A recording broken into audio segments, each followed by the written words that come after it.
Good morning, America. Thank you for watching Taxes Made Easy. We've got a lot of information to cover. It's been a long weekend. A lot has happened. So we're going to cover a lot of news. We've got foreign attacks. We've got the markets going crazy. RFK endorsing Trump. And my real question there is why?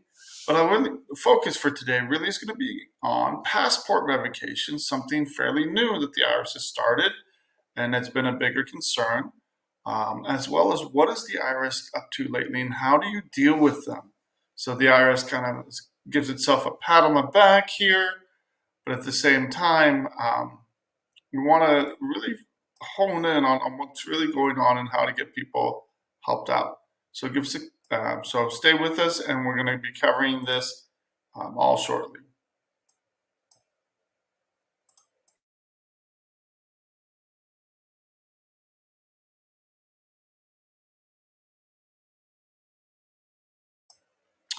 Welcome back, everybody. Hubert Johnson here at Guardian Tax Law. Thank you for watching live or on rebroadcast. We've got some interesting stuff to cover today. First of all, we're going to just kind of dive right in. Fed Chair Powell indicates interest rate cuts ahead. So this is from CNBC. This is not a surprise to anybody given what's been happening lately, especially with the huge revision in job cuts.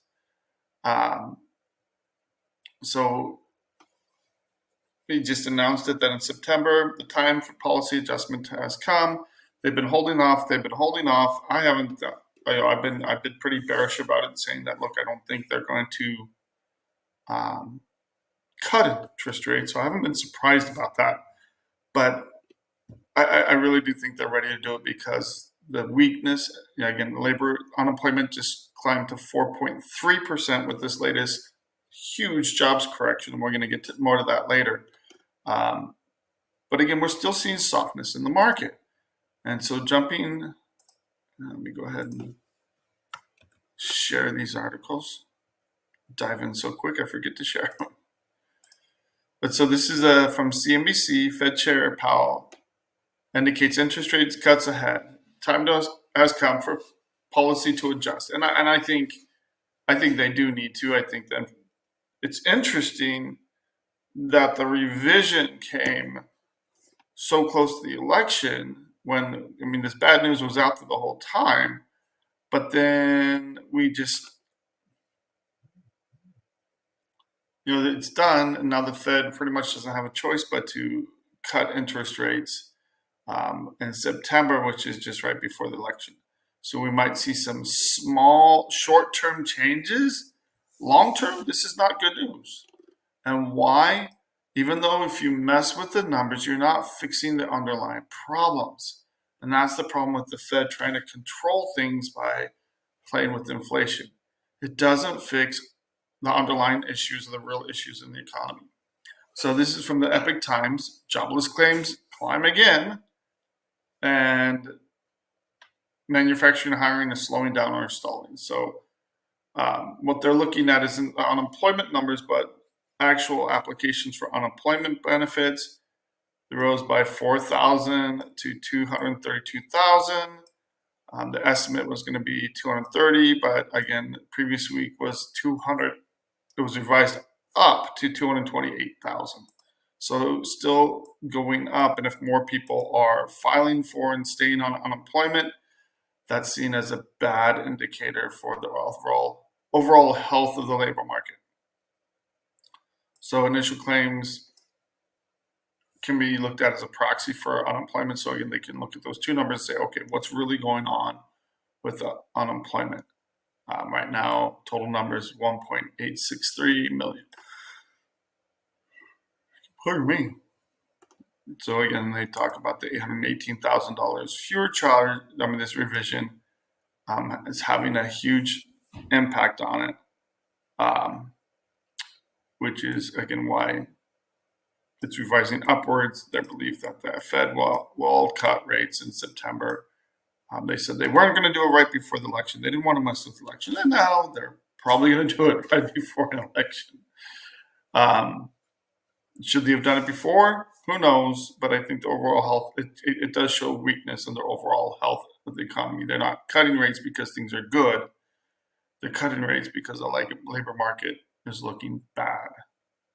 So, and if you think inflation has tamed, it's slowed down, but again, prices are higher than ever, and people, everyday taxpayers and citizens are going to be paying for that higher inflation, really, because it doesn't go away. It doesn't just reverse. Even if Trump gets in there and everything becomes great again, you don't get deflation. Those numbers rarely go down. For some things, they can easily go down, like gas and oil. But for most other things, higher prices are very stubborn. So moving on, IRS released a couple of notices here. Just want to touch on these real quick. First of all, for Puerto Rico, they got hit by Ernesto. And again, same thing.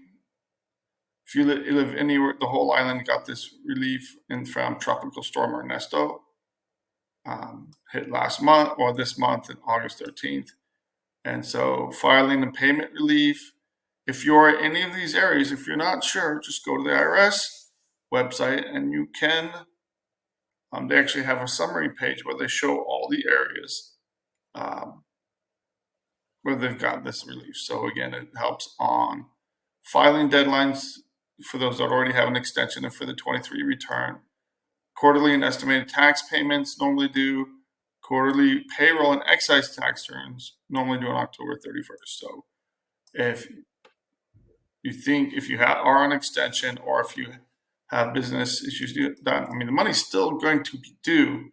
It just extends out and gives you some extra time to address this given the storm and the damage that's caused. So same thing, we had two areas that had relief announced. This one is for South Dakota. It is a series of severe storms, flooding, and straight line winds.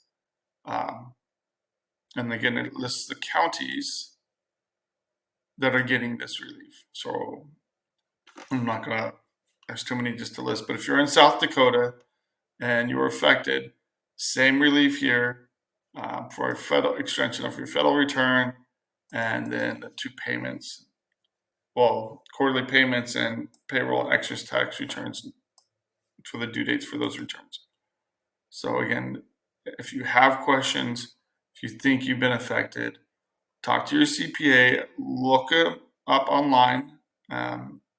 So here, current list of eligible locations, you just click on this link, disaster relief by state and by date, and this announces all the areas that have gotten disaster relief this year. So again, easy, you just go to the irs.gov, click on news, and it's right there. As far as this is what popped up today, well, Friday, the 23rd. So if you have any questions, you can always give us a call. But you know what? And I'm not sharing this. So if you think you are in one of these areas, go to irs.gov, click on news, and here's the links that just popped up August 23rd. You click on either one of these, and here there's just, it lists the counties, all the counties that apply. But if you are in another part of the country and you just want to see, hey, has something been approved for my state, disaster relief by state, so you can get information for your state. And I'll tell you what counties, what kind of relief is going on right now, and also for U.S. territories. Or you can look at tax relief by date, and it has a list announced, very handy right here: Vermont, Minnesota, North Carolina, South Carolina, but these are earlier. So it does extend, these are still ongoing for quite a few of these areas. So good information there and a good way to get informed. Something big, and then this is kind of more politics, but again, it's important to know when the world is on fire, when we have serious issues going on, And a lot of people, again, the latest ceasefire was rejected from the start by Hamas. And that was the latest one that the Biden administration tried to set up. Um, Hamas, there's been reports that they don't even have enough live hostages left. Most of the hostages by now are probably dead. Israel rescued some, killing the captors or people that were holding them.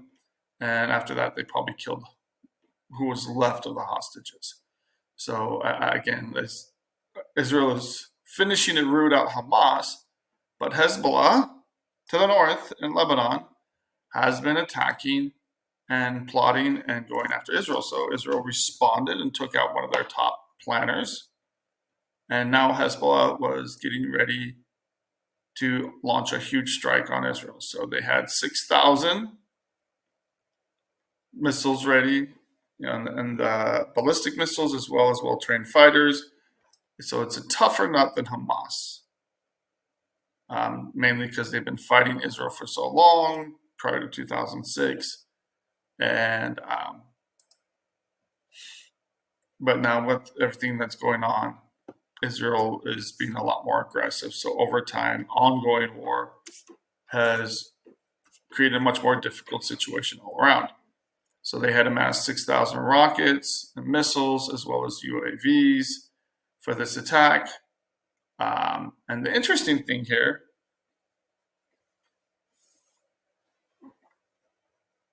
the IDF, the Israeli Defense Force, destroyed about 6,000 pieces of ammunition. So the numbers are a little funky here. 2/3, they're claiming they destroyed about 2/3 of what was to be fired.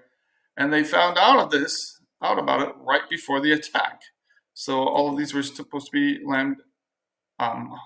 fired at Tel Aviv, which is a major civilian center. So again, this is typical. Hezbollah, Hamas, they target civilians. Go figure. And so this is one of the reasons why Israel is preempting this. But again, it's only ratcheting up the tensions here by having these airstrikes. So they have a 48-hour state of emergency here as a result of these. And again, just Israel is on high alert with everything going on with Hamas and Hezbollah. So the problem is with Hamas, a lot of people fled from the south. Hezbollah has forced a lot of people to flee from the north. So Israel is definitely getting crowded in by all of this. So again, Israeli Defense Force Lieutenant Commander or Colonel stated attacks against our civilians will not go unanswered. So is that a good thing? Is that a bad thing? Again, we have a lot of escalating tensions going on here, which I don't think is a good thing at all. But how do you de-escalate a situation? Either you take out the other force or you come to some kind of ceasefire agreement. But that's only created long problems for Israel in the long term, as we see with October 7th attacks. They just got more brazen. We're up on a break here, so we'll have to come back as soon as after the break.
Welcome back, everybody.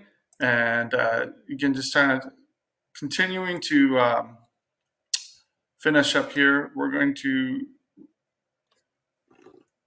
kind of wrap this up as far as Netanyahu is vowing more attacks on Hezbollah to prevent a second front here, but they're already in a two-front war. And he vows additional surprising blows. So, on one sense, they try to just respond, but again, with Hezbollah planning to launch 6,000 rockets against Israel, it's just what do you do with that?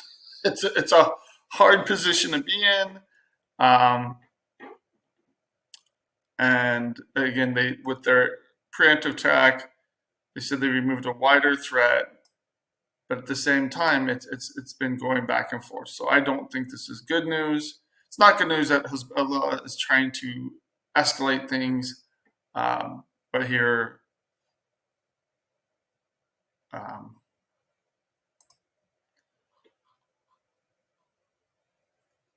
it's just tit for tat. It's just increasing, which is bad news overall, and especially for peace in the Middle East. So, which has been a goal for pretty much every administration. So we're going to switch gears back to the United States economy here. And this is an article from the New York Post about how the jobs numbers were revised and how they were released. And so, again, they've been called just atrocious. So, one, that such a huge number is released all at once. But then the report came out half an hour late. Why is this a problem? Because things were being released at piecemeal. So some people were getting it earlier, some people were getting it later. People didn't know exactly what the numbers were. So at first, again, the Commerce Secretary Gina Raimondo called it misinformation. So called it a lie that Donald Trump was talking about this, but then called it BS, and she got the information, which was only sent to a select few firms. So again, these are some of the firms that were able to get their hands on the information first, while others were kept in the dark. And it took a full 30 minutes to release the report. So again, you had Andrew Brenner, head of international fixed income at NAT Alliance Securities, sent a mass email to clients that the number was actually 676, something he heard from CNBC.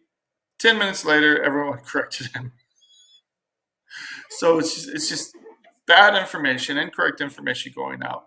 And the real problem here is, again, you get wild fluctuations.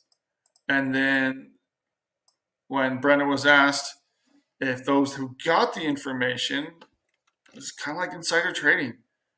Whoever got the information was able to turn a profit off of it while others missed the boat. He said, no question about it, absolutely.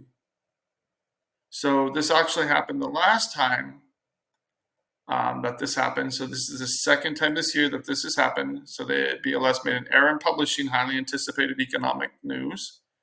And then in May, they did this with inflation figures 30 minutes prior to when it was supposed to be released.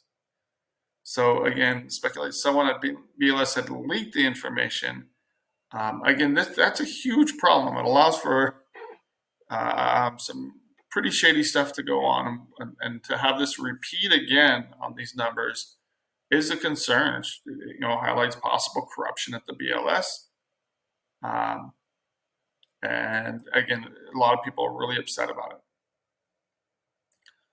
So again, the fact that the numbers came in, there was a huge revision. That's a huge part of the news. But how that's doing, and when you have the federal government aiding and abetting people taking advantage of this to the detriment of others, is either ineptitude or corruption, one of the two. And if they had people leaking it, I don't know why those people aren't. Why this isn't investigated, taken more seriously. Housing, again, one of the biggest factors driving inflation across the country. So Democrats across the country have been pushing for cheaper housing for illegal migrants. So this is, again, from Breitbart, but again, it's across the country. California, they're talking about passing, well, in the state assembly, so half of the legislation, half of their, they still have the Senate to pass it through, but again, they're both strongly controlled by Democrats. So they passed legislation providing up to a 20% break or loan, no interest, no payments required until the home is sold or refinanced. So average home in California is around $800,000 now.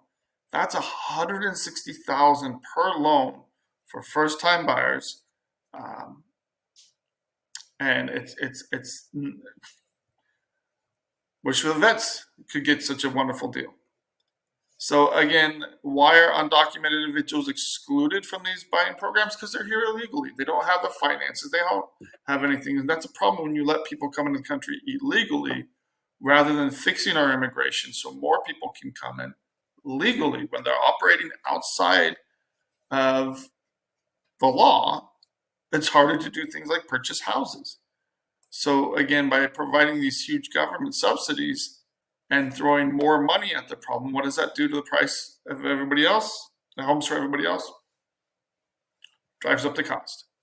So again, this would make it more expensive for 85% of American-born families that earn roughly $80,000 per year, and they spend 30% of their income on housing. So in Canada, they've had this similar mass migration policy, and many young Canadians, they just can't afford homes up there as well. Canada's homeless population has exploded. I wouldn't want to be homeless in Canada. Again, this is shifting wealth to older investors, but a lot of younger people are seeing their retirement wealth go away. So again, a lot of concerns here. Oregon is also offering $30,000 to home buying foreigners who are not American citizens. So there's a federal law barring this kind of discrimination against Americans, but they're still doing it. And the federal government hasn't done anything about it. So I'm sure they're going to get sued for this. And again, American citizens in Oregon can't find homes. It's ridiculous how the lack of how expensive everything has gotten, and throwing more money every time you print and just throw more government money at a problem, all it does is drive up the price. So I do, with all these government programs that again the Harris campaign has talked about, doing rent controls and giving more funds for first-time home buyers, all that does is drive the prices up. So even with what the Fed does, if we continue to have policies like this, free money policies where we just spend, it's just going to drive the price up. The government can't just continue to throw money at a problem without consequences here. So again, we talked about giving $25,000, not just to illegal aliens, but to all Americans to purchase home, all first-time home buyers. But the concern here, and PolitiFact tried to rate this claim as false. However, the Harris campaign has not denied that the subsidies will be available to illegal immigrants, and they definitely weren't limited from when this was first put out by President Biden.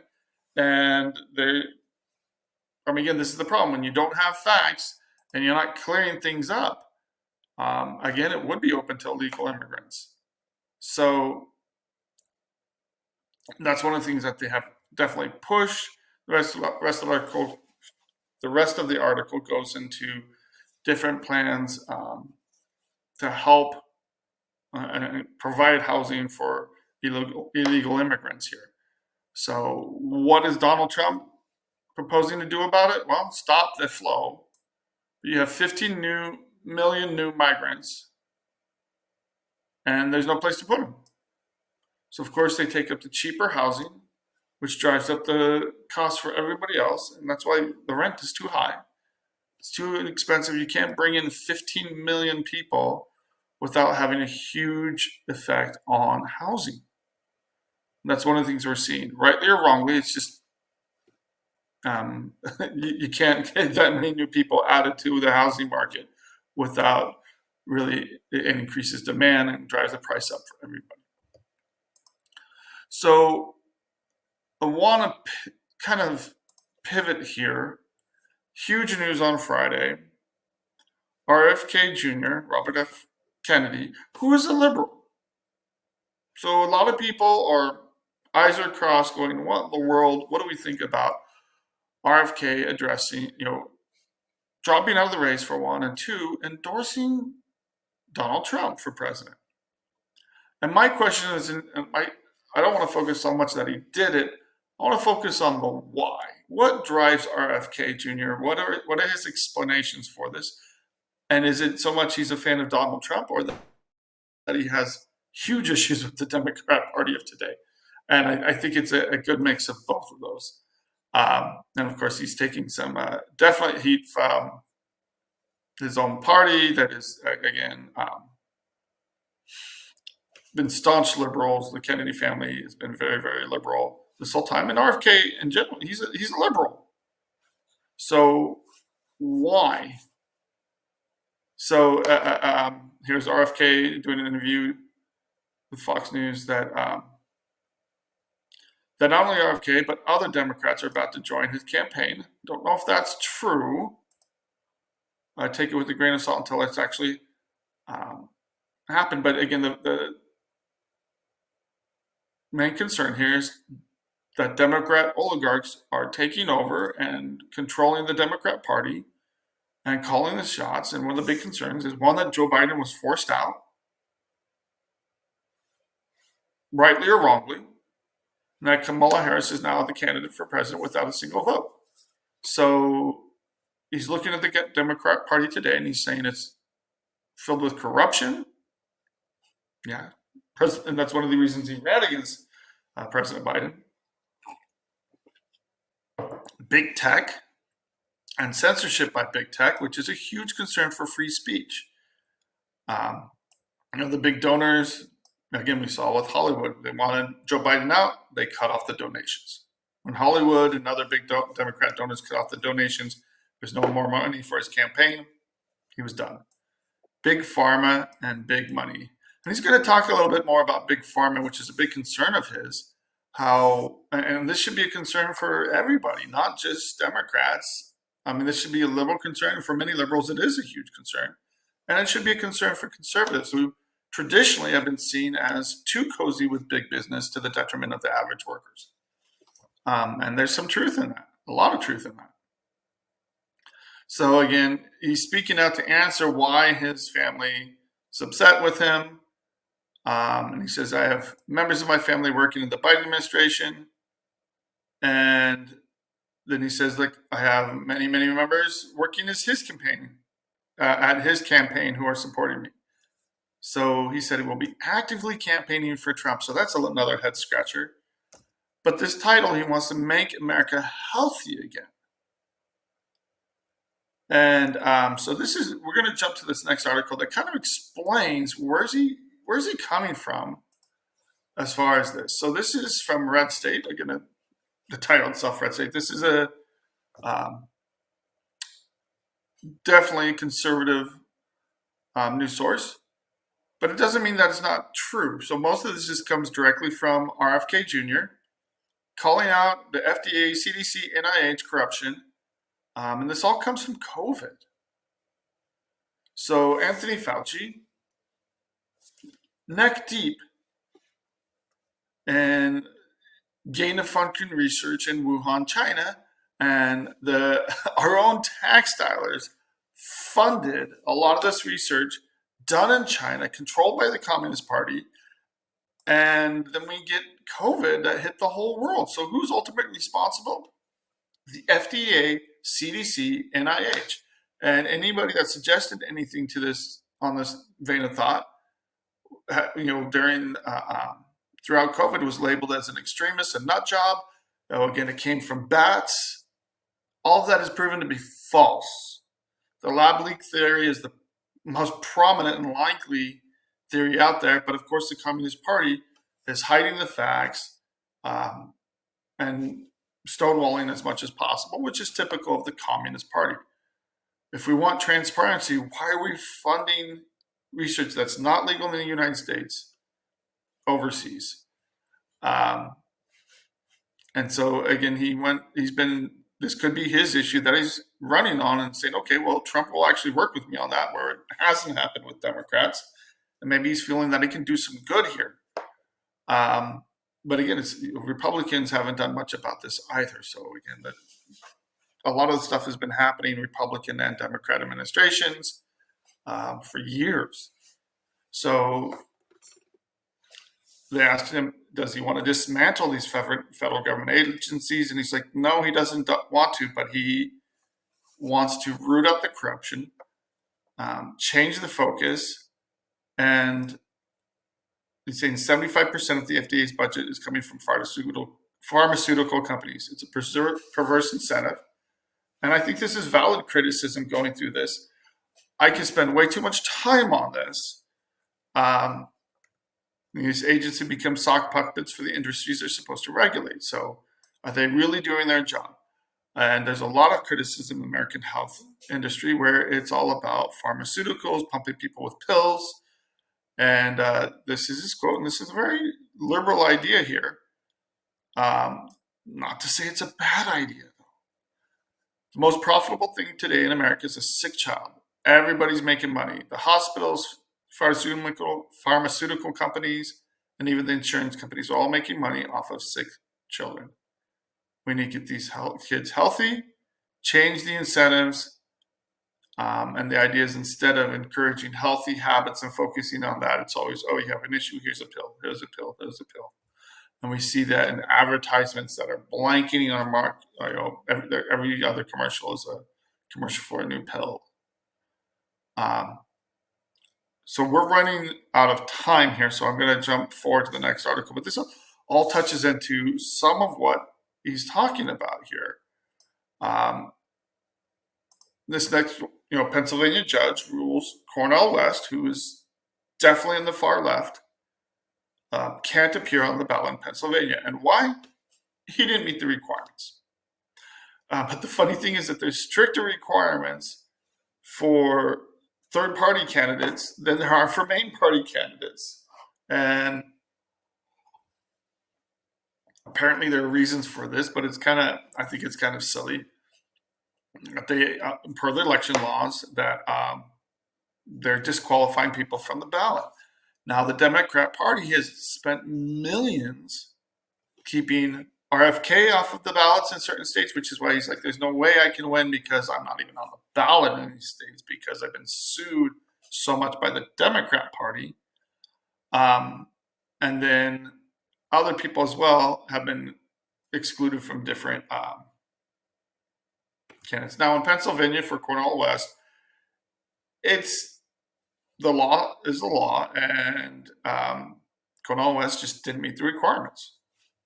So there's even a Republican, Jobless, agreed with the Secretary of State's office that he didn't meet the law. Why is the law so strict and harder for minority candidates or third-party candidates?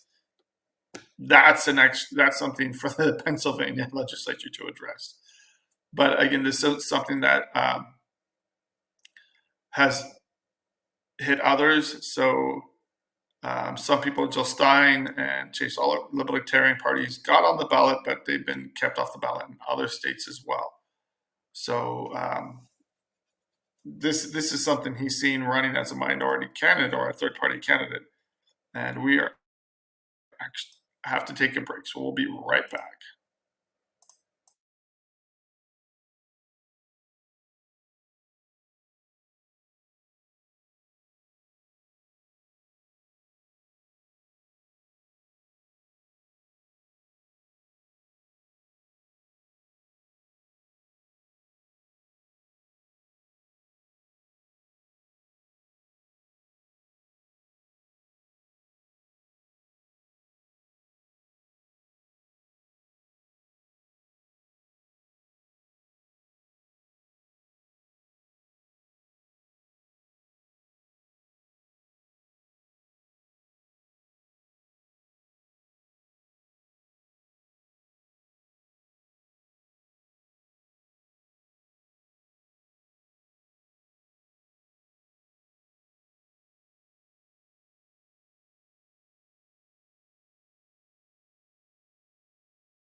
Okay, so running out of time here, so we're going to get to the main topic in just a second, but one thing I do want to touch on is this is pretty big news. So Telegram CEO Pavel Durov is arrested in Paris. Why? Because he wants his social media platform to be a neutral platform. So they don't want to censor, they don't want to get involved in politics, and that served them well. So this is better known in Russia, Ukraine, other areas, but this is a pretty big source. And so he was arrested because allowing possible criminality because of a lack of moderators and a lack of cooperation with the police. So they want him to control and moderate what's on there. And he's like, look, that's not what kind of form I'm running. We are allowing free speech uncontrolled. So the claim is that it's a hive of criminal content, and there's illegal sports broadcasts and organized crime. So that's the why they arrested him. But really, it's not just him that they're going after. So again, it's also, so just giving an idea of how big it is. You have Facebook, YouTube, WhatsApp, Instagram, TikTok, WeChat, which I haven't heard of. So it's after these would come Telegram.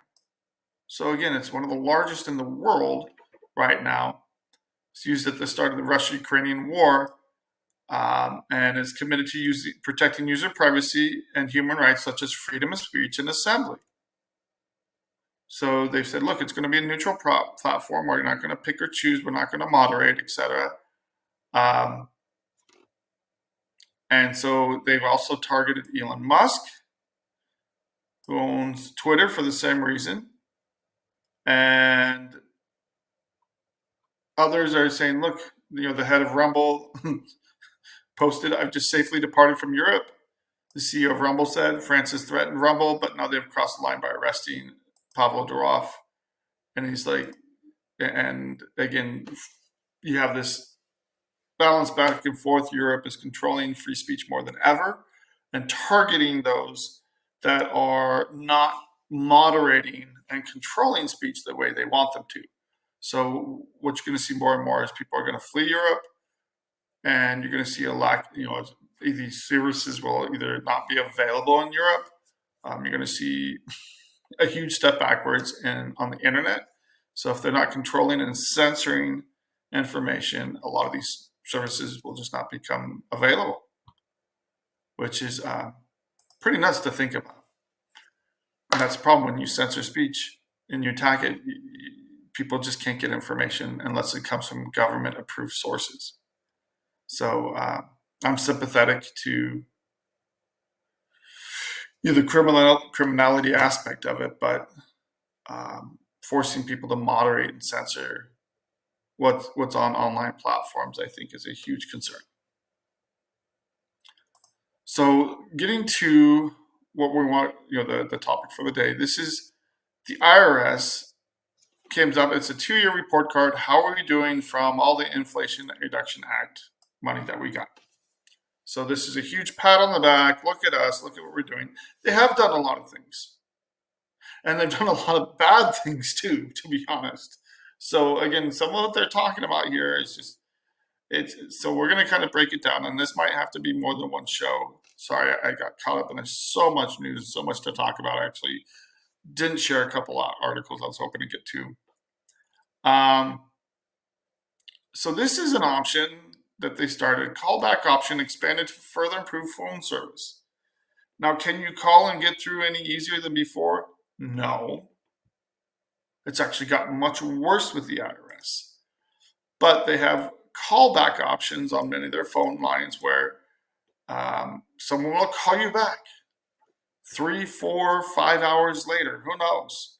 Will you be available then? Who knows? So either you have to stay available on your phone that entire time, but you don't have to sit there and wait. but it creates a bigger backlog because now everybody that calls in has to wait, and so you have this call queue that just has increased. So again, can it help? It can. Are we using it ourselves? Yes, we try to use every option. But the horrible part about it is that you have no idea when they're calling back. And they call back and they only give you a couple minutes to finish whatever you're doing. So you have to be available for their call back for 3 to 4 hours. That's tough for most people to do. They are using AI and voice technology, trying to route calls based on what a taxpayer says. However, it can be very confusing if you don't know what the right thing is to say to people. So that has been, again, a frustrating thing. Taxpayer assistance centers. I do think this is a good thing. They've added extra hours here. They've opened up hours, especially in rural, underserved areas. They've increased VITA assistance centers or sites for free tax return preparation. These are mostly open, though, during the tax year. But I do think it's good, especially for the elderly, to offer these assistance.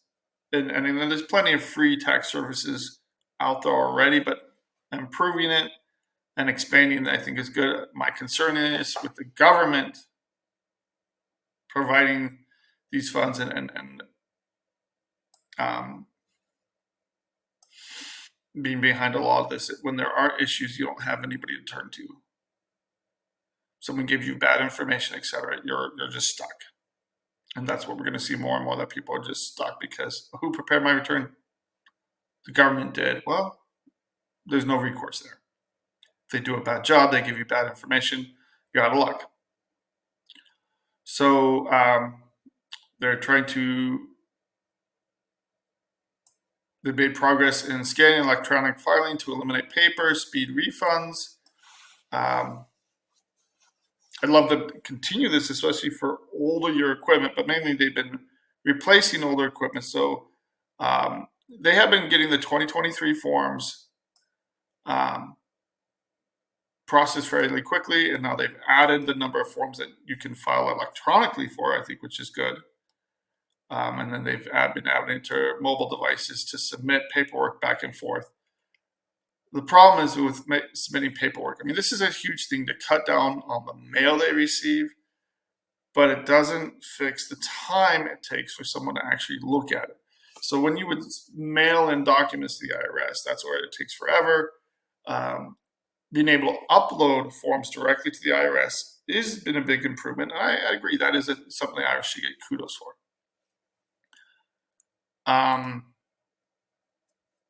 I think they're failing in this one, though. Helping taxpayers understand and claim appropriate tax credits and deductions. Sending letters does not do much to help people. So they sent over 1.8 million letters to people who received advanced child tax credit but didn't file a return. So this is all the money that was just sent out to everybody, COVID, and then they can be eligible to claim 50% of the expanded tax credit. 2021, you still can file and get those refunds for 2021 until the tax deadline the next year. I don't remember if they extended out the filing deadline for 2021 or not. I don't think they did. Anyway, but you have less than a year to file and get any refunds for 2021. It's too late to file now and get refunds for 2024. In January 24, they're trying to educate tax professionals through they do these seminars and conferences across the country every single year, but they have been trying to focus on educating tax professionals about these issues that are causing big problems here, and especially with the earned income credit. That's where a lot of audits, a lot of people's refunds are rejected, is based on the child tax credits and earned income credit.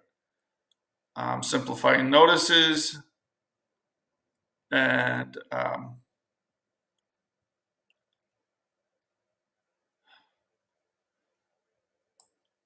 claiming that they improved service, though, yes, they received more phone calls, but the IRS has added more layers of bureaucracy, and they've made it harder than ever to actually get through to someone that can actually help you. So even though they're saying, look, we received a lot more phone calls, 88% during the 2024 season, usually you have to get transferred. And that's when the phone calls disconnect. That's where someone can't help you. You get transferred 2 or 3 times. And by adding extra layers of bureaucracy, they've increased that. I can't tell you how many times I've been disconnected by the IRS, but the calls have just been dropped. It's actually gotten much worse since they've added extra layers of service. So again, on the IRS main phone lines, I would say they're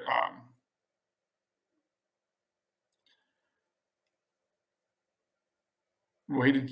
They claim that they waited just over 3 minutes for help on the IRS main phone lines. That's not reality. That's not what's happening at all. Again, you call, you end up waiting. You could do the phone tree or the callback method, but if you sat there and wait on the phone lines, you're going to wait longer than ever. And then they're going after scams and they're going after high net worth taxpayers. That's who they're targeting as well. And there's just so much that they're targeting here. I do have to say that they've done a lot of work in going after scams. And I am excited about where they're going as far as making it easier for people to see when they have an actual issue, an emergency on their account. It's, they've been dealing with the ERC credit, and they're getting ready. They're now opening that back up, but there are a lot of concerns out there as far as scams. If you get a letter, if you're not sure if it's from the IRS, or even if it looks like it's from the IRS and you want confirmation, the best thing I can tell you, call. We do a few free letter review. We do free initial consultations. So if you have questions, is this truly from the IRS? Is this something I need to worry about? Call and we'll review it for free. You can just email it into us or fax it into us, and you'll be able to talk to an attorney and go over it, or they'll just look at it and just tell you, this is what it is. You don't need to worry about this. Or if you do need to worry about it, we'll explain why and what needs to be done. And that's regardless of how much you owe in taxes. So again, going after these scams is an important thing. They are increasing in frequency. They're increasing in who they're targeting. Now, the IRS is using technology in many ways to improve their services. And so I am seeing ways that the IRS is improving, that their overall systems are still in the dark ages. But again, they have a lot of work to go through. They still have a lot of work to do. If you can file your returns electronically, it works much better. If you have older returns that you still need to file by paper, expect it to still take 5 to 6 months for them to process. And so the IRS has definitely done some things to improve things, to do the callback options, but I do think there's a lot still to be improved on here. So overall gist of this is the IRS, one of the best things you can do is get online, set up an irs.gov account. And yes, there's a privacy concerns that you have to do a face scan. You have to really jump through some hoops to set that up. And if you're okay with doing that, one of the first things you should do is set up a PIN for your tax account to make sure that your account is protected, that even if someone steals your identity, that your account can't be hacked. Someone won't be able to access your refunds. They just had another break. I think it was last week or so that I saw this. 1.8 million Social Security numbers were stolen. And again, another huge data theft. So your information's out there. I would say most of our information is out there by now. It's kind of a given because there's been so much identity theft, so many hacks and scams. But what I would be concerned about here is putting a pin on your account. You get a pin on your account, nobody else is going to be able to file your return, access your tax account with the IRS. It makes it harder when you need to do something with the IRS, but also protects you. And I was talking to a CPA last Thursday, and they have the practice of having all their clients get on irs.gov and all of them requesting a PIN. And you can now access all your transcripts and see exactly what's going on. And if you don't understand what's going on with your transcripts, you could always send them in to a CPA or a tax professional like our firm and get them reviewed to find out, okay, has this happened on my tax account? What's going on? And we can go through that. It's actually quicker now for individuals to do that through irs.gov than it is for a tax professional to call the IRS, deal with them, try to get through to the right person. So good and bad there.